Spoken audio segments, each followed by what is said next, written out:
I'm going to open with this paragraph for you. It's the opening on the third page of your notes. No parable has caused as much perplexity and has received as many interpretations as this one.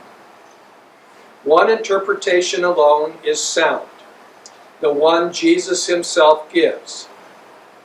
Why do only a few adopt it?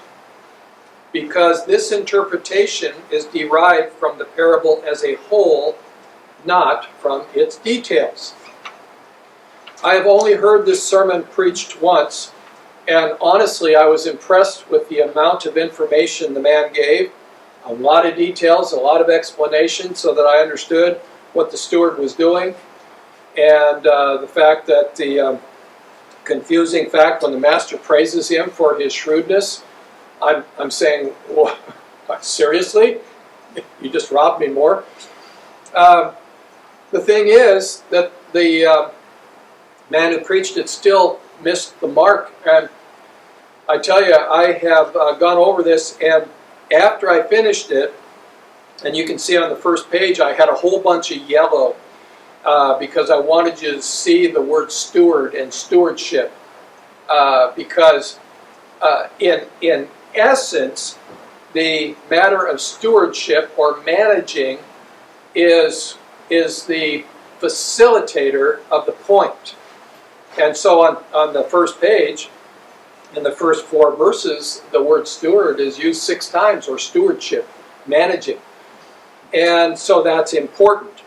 The titles are Parable of the Far-Sighted Steward, his problem, his solution, and then Jesus' interpretation.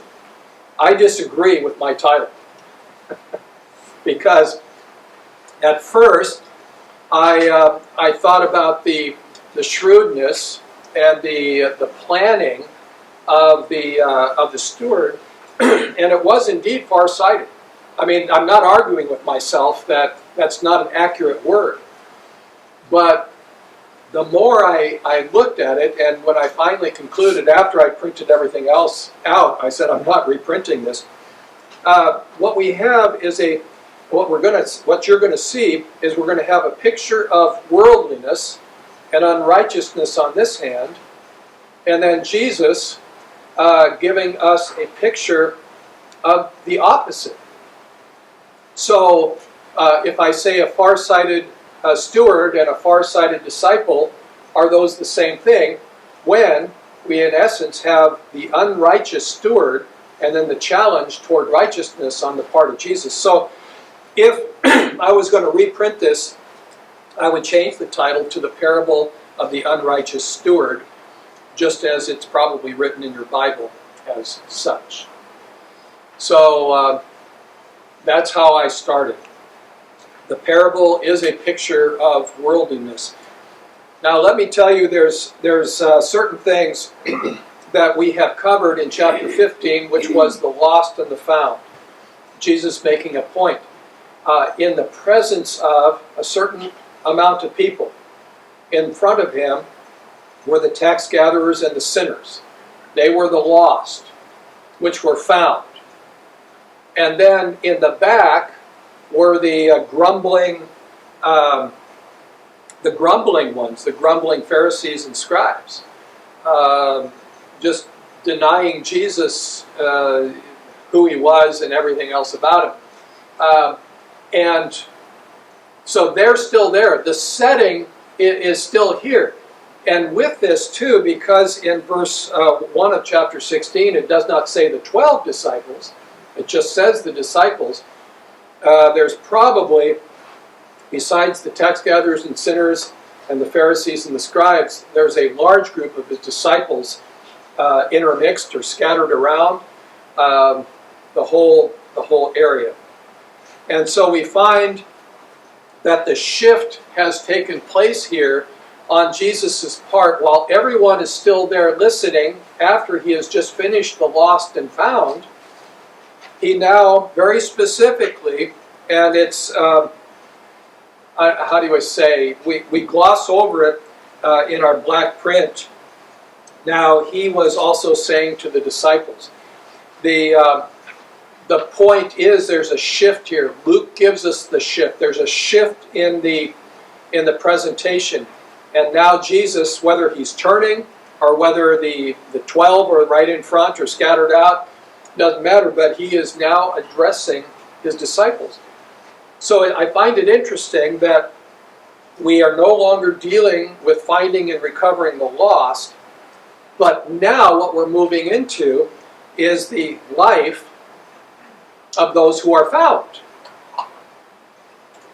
And I love that because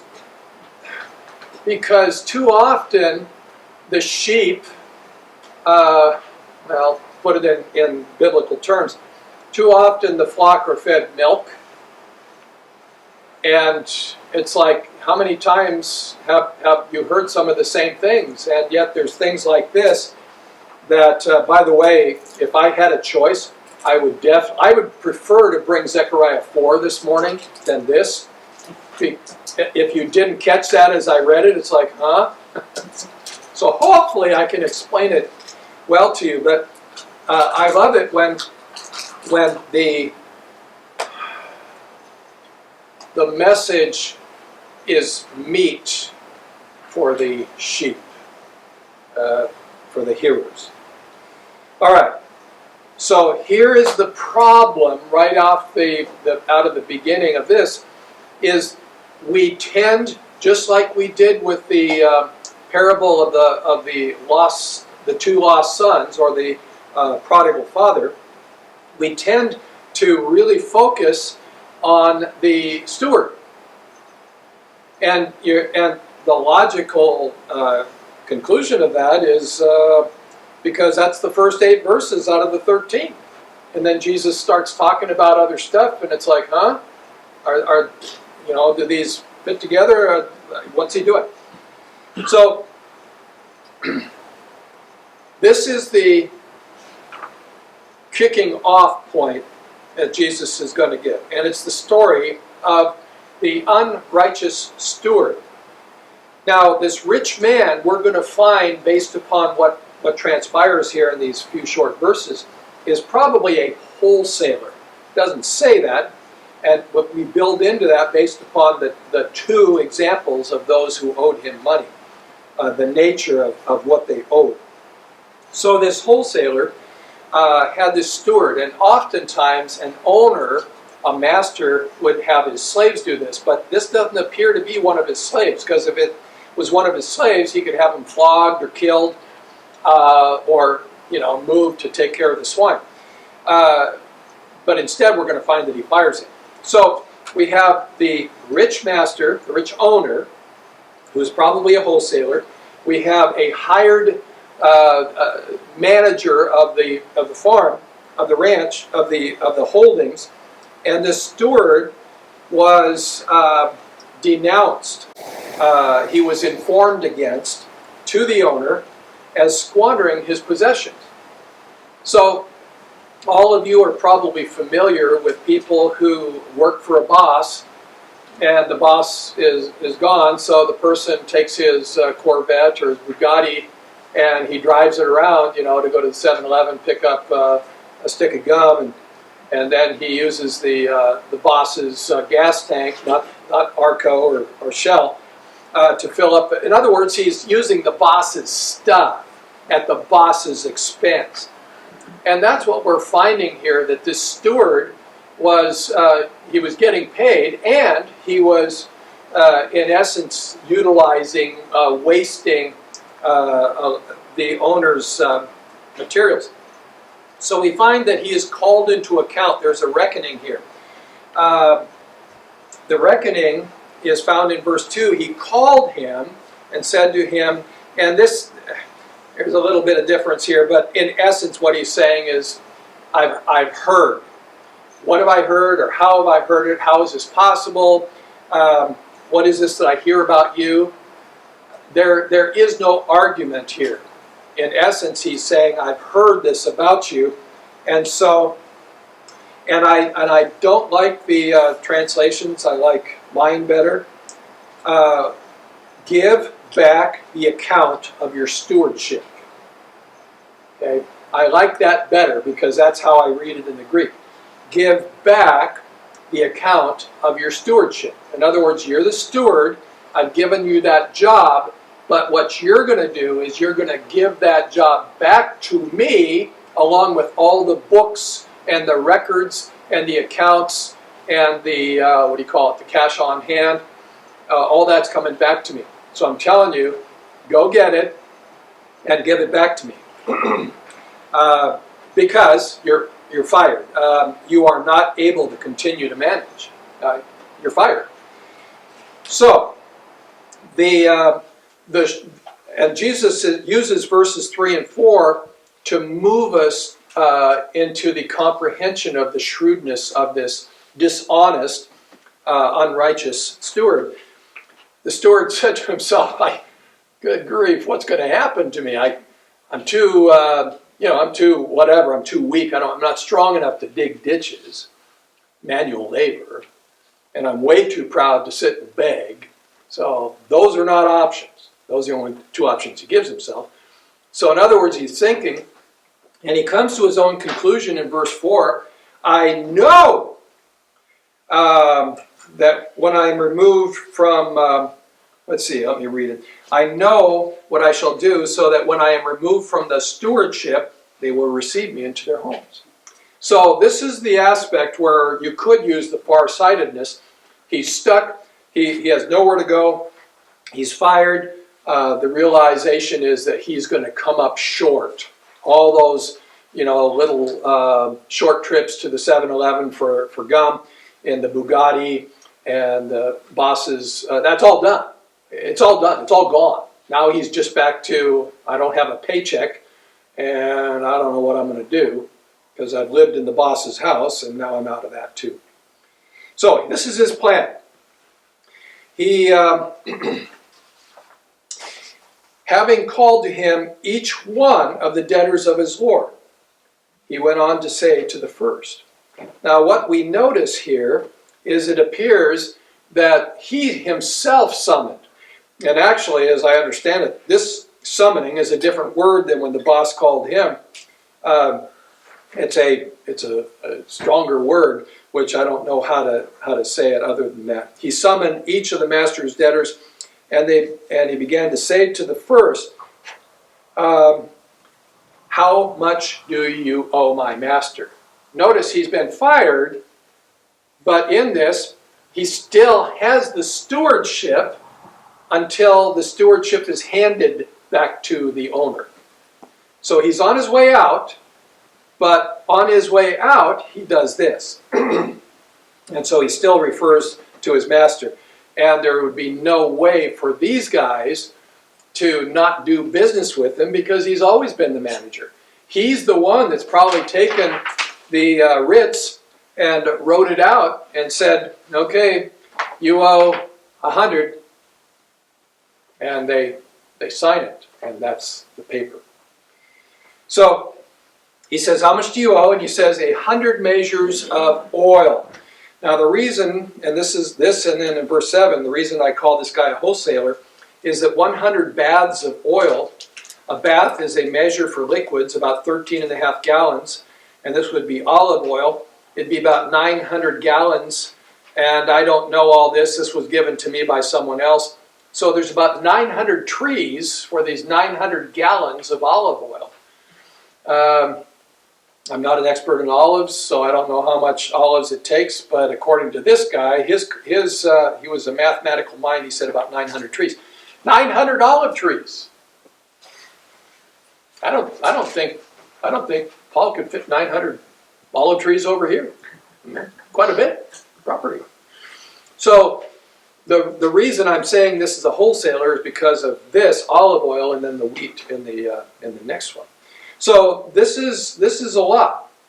So what does the guy say? He says to take your bill, sit down quickly, and write 50. Whoa, 50? That's I owe 450 all of a sudden, not 900. Now, even if we just forget the olive oil and the trees and just go to dollars, okay, so you owe me $900. and someone else says, oh no, you only have to pay him $450. Would you be a little bit happy? I mean, that's a lot of dollar burgers at Burger King. Okay, so let me deal with something here that is in the back of your mind. Isn't this like, once again, cheating? Well, as I understand it, and like I said, this is, like I opened with, there's a lot of misinformation on this, but with good information, it seems to make sense. A manager, just like a tax collector, but he's not, a manager, if you borrow $450 from my boss, and I'm the manager, I could say there's a tax on your borrowing, and it could be up to 100%. Why in the world would you do business? Well, okay, this again isn't my information. I uncovered it.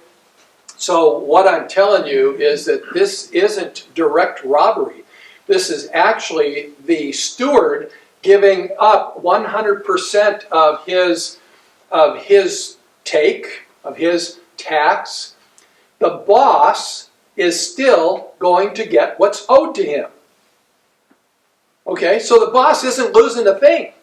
This much, nothing. You owed me $450, I'm getting $450. I'm a happy camper. It's the steward that's not going to get his cut. He's cutting his cut. So who's the beneficiary here? Well, the guy that owed and the boss, because now the boss is guaranteed to get his $450, and the guy that owes him $450 is going to give him $450. So a win-win. And who's the good guy here? The steward. Go on to number 2. In verse 7, then he said to another, and how much do you owe? And he said 100 measures of wheat. Okay, that is actually 100 core of wheat. A core is the largest Jewish measure for things dry, equal to about 15 bushels English. So it's about 19 tons of wheat from about 17 acres. Again, a lot. Another commodity, a lot of it. And he says, take your bill and write 80.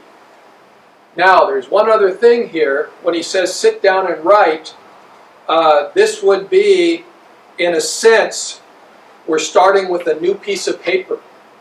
Okay, so the record is going to be in the borrower's handwriting for the amount with his signature.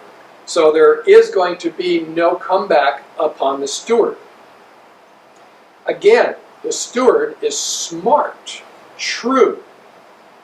And again, as I would understand it, when he says, well, sit down and write 80, it's a win-win situation. Who knows what the tax is on this, why there's 50 on one and 80 on the other, 50% and 20%. You'd have to go back at the time with all the commerce and so on, and I don't know if anybody's ever done that. I am not. So we're just going to say it's the same thing. All right, so far we've got a win for the boss, a win for the borrower, a win for the steward, and in verse 8 we get, and his master praised the unrighteous steward. He praised him. He commended him. He applauded him. And why? Because he acted prudently, sensibly. He did it. The master got all that was due him, and the steward prepped himself for the future. When he goes, knocks on either one of these borrowers' door, and he says all, but this isn't all, there's more. Jesus only gave the 2 examples. Hey, I need a place to stay. Not a problem. Man, we got a guest room over here. We got a great big fat calf outside. We're going to kill that. Man, come on in. We got some great wine. We got some grapes. We got all sorts of stuff. Come on in. Now, verse 8 begins the difficulties as you read it and you try to begin to comprehend what is said. The parable is not done yet, but Jesus begins to unfold why he gave that example. The master praised the unrighteous steward because he had acted astutely, shrewdly, prudently. So, great plan, great execution. The guy is still dishonest. There was never any question on that. The guy couldn't say, no, it's a lie, because he was a dishonest kind of guy. So, Jesus goes on, and he says in verse 8, because the sons of this age are more shrewd in relation to their own kind than the sons of light. Or as Lenski says, because the sons of this eon are shrewder beyond the sons of light in their own. All right, so what we have here is this. We have things going in two different directions because we have two different types of people. We have the sons of the age and we have the sons of light. Now, are those opposites? Pretty much yes. The sons of this age are the inheritors of the world. They inherit the world. Let me just ask a simple question you can take it any way you want, but would you like to inherit this world today? Any world leaders here wants to take over the world? What an absolute, are you kidding me, world. Everybody's out for numero uno, which is what the world is all about. The world is a world of shrewd people. I mean, in politics, and we know this, you watch your back in Washington, D.C., because about the time you shake hands with this guy, the guy you just shook hands with is pulling a knife out to stab you in the back. It's like, wow, what a dirty, rotten. Anyway, that's the whole point. The sons of light, that is the disciples. The sons of light are the disciples. You have the inheritors of the world, and you have the inheritors of light. So we have two completely different worlds, which was why, again, I reject my own far-sighted steward and go back to the unrighteous steward. Because on this side, we have the unrighteousness. So what is Jesus' point? Well, he's trying to get us to comprehend that we don't want this. But is there even any argument that the sons of the eon, the sons of the age, in essence, the sons of the world, are shrewder more than the sons of light? I mean, there's stories of even churches who have been snookered by the world. Pastor friend of mine that I buried, I think 5 years ago, he had all of his future put into this one organization that was a pyramid scheme. Bye-bye. And so his widow lives in the church house, and they are too kind to kick her out.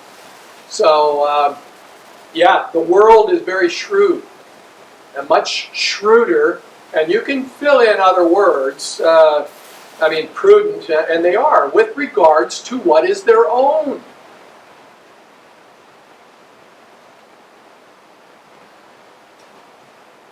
So Jesus now begins to turn into the interpretation.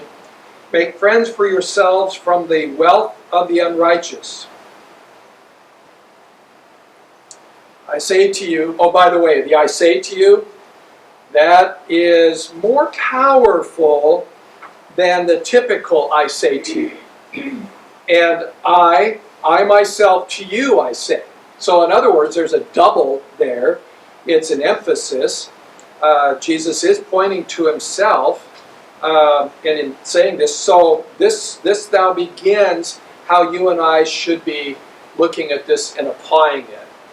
So I've already given all the information about the steward. He's only the facilitator for us to look at what's coming up. And remember, he's saying this to the disciples. So he's saying this to you. And I say to you, make friends for yourselves by means of the mammon of unrighteousness, that when it gives out, when it fails, when it comes to an end, they may receive you into the eternal tabernacles, into the eternal tents, into the eternal dwellings. So, you and I, ought to be inspired as disciples to the opposite of this unrighteous steward. He was fully engrossed in shrewdness and dishonesty. What should you and I be fully endowed with? Fully developed righteousness. This is the camp we run to. And it is the opposite of what we just read about. So, with righteousness, we handle money in the use of which we put it. How do we use our money? All of us, we can pull out our wallets and we can pull out a dirty dollar bill. Well, it's dirty because of dirty hands, but we can pull it out. How do we use that? Do I use it to some way stab you in the back to get ahead for myself, numero uno? Sit myself way up here and you somewhere down below? Or do I try to use that dollar in a good stewardship, to use that word purposely, for the glory of God? For righteousness' sake, for eternal value's sake. The phrase, honestly, make friends of yourselves by means of the mammon of unrighteousness, to me, very difficult to explain, so I simply explain it this way. With righteousness in mind, we use the money in a manner of being cognizant and shrewd where we put it, where we use it.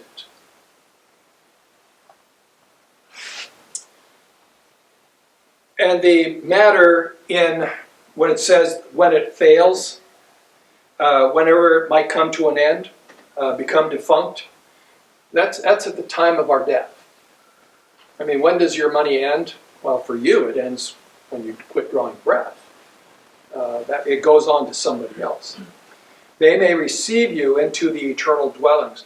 What Jesus does here is, in our hour of death, we don't stay where our money was. We don't stay in the 900 acres or the 900 trees or the 17 tons. Or we don't stay there. We go to the heavenly dwellings, and we are entered into there. Welcome home. Well done. Enter in. That's what he's pointing to.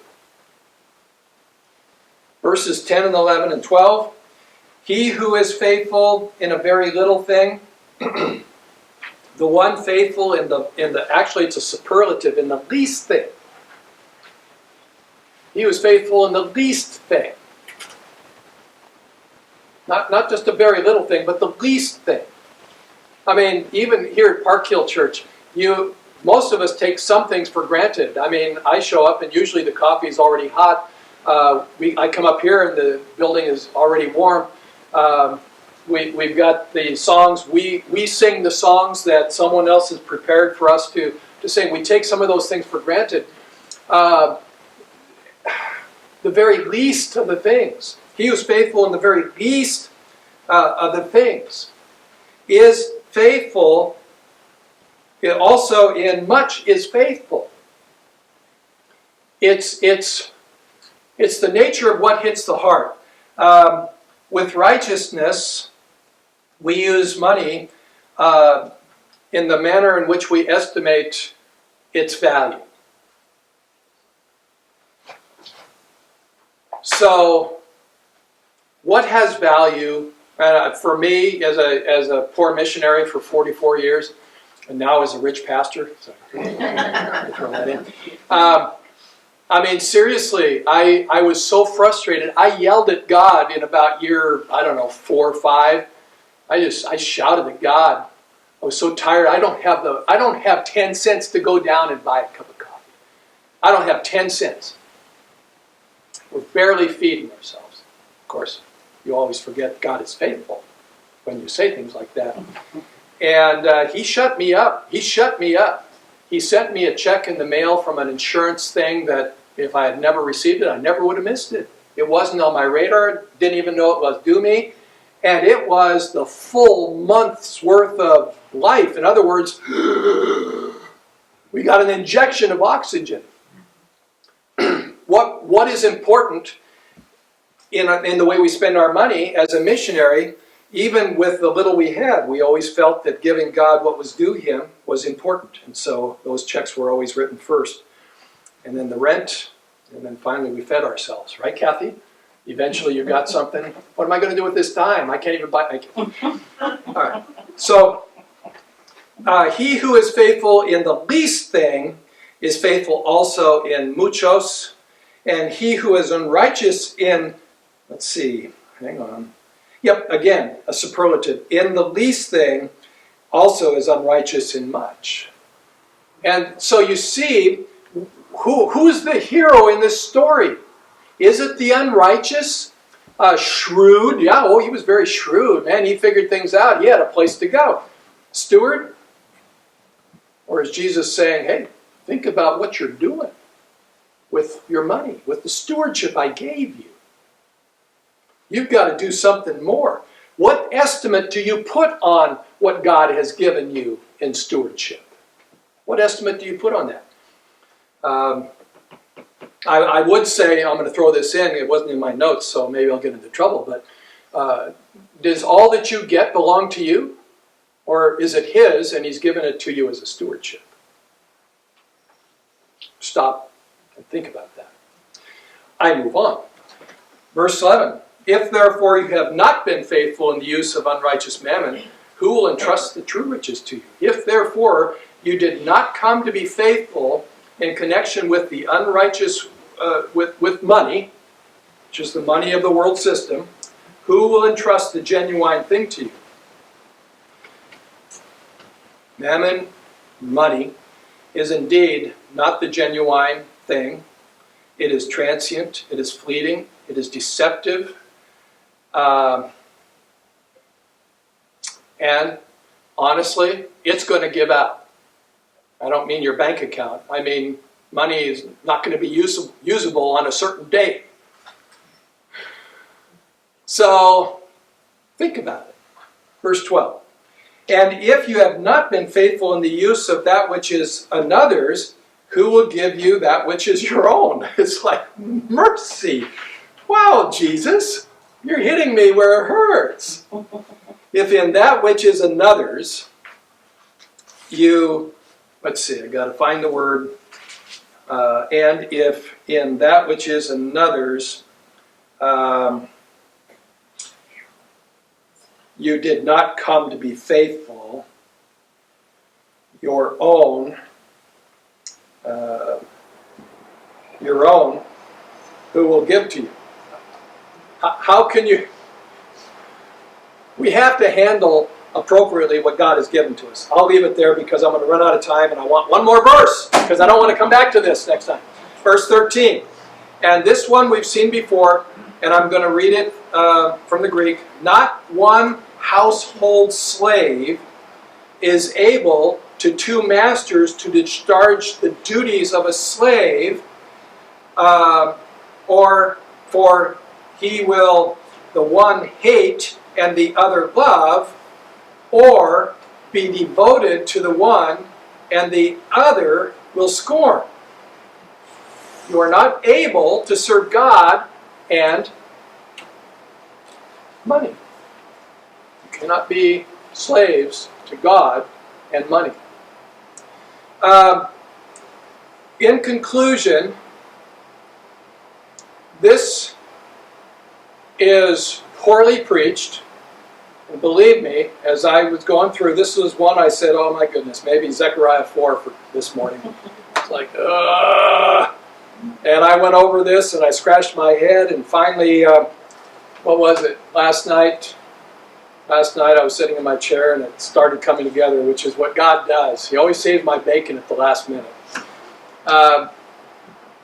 But this is a picture for the disciples, of which you are, the Christ followers. They're not the newly found. This is to the disciples who were found a while ago and they're faithfully following the Master.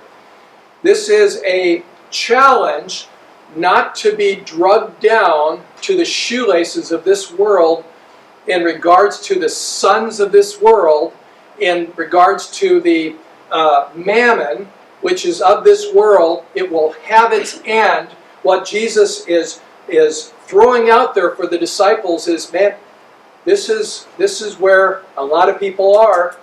They applaud, even the master applauds the shrewdness of someone who handles the money appropriately. What about you guys? Would you like to handle it unrighteously? Or would you like to honor God, and when the mammon gives out, fails, which it will, would you like to have a place to call home where they say, well done, thou good and faithful servant?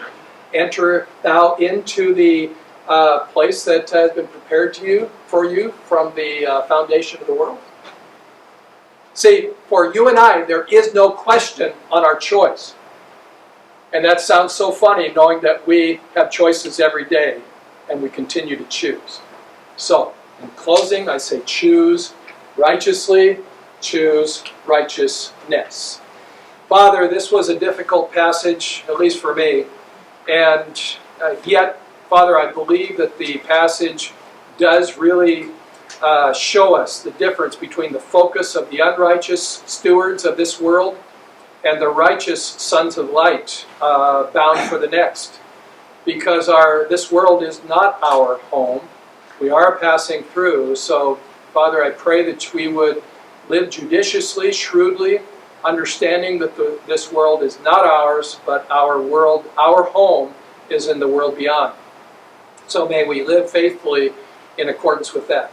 So we give ourselves to you, Father. Dismiss us with your blessing in Jesus' name.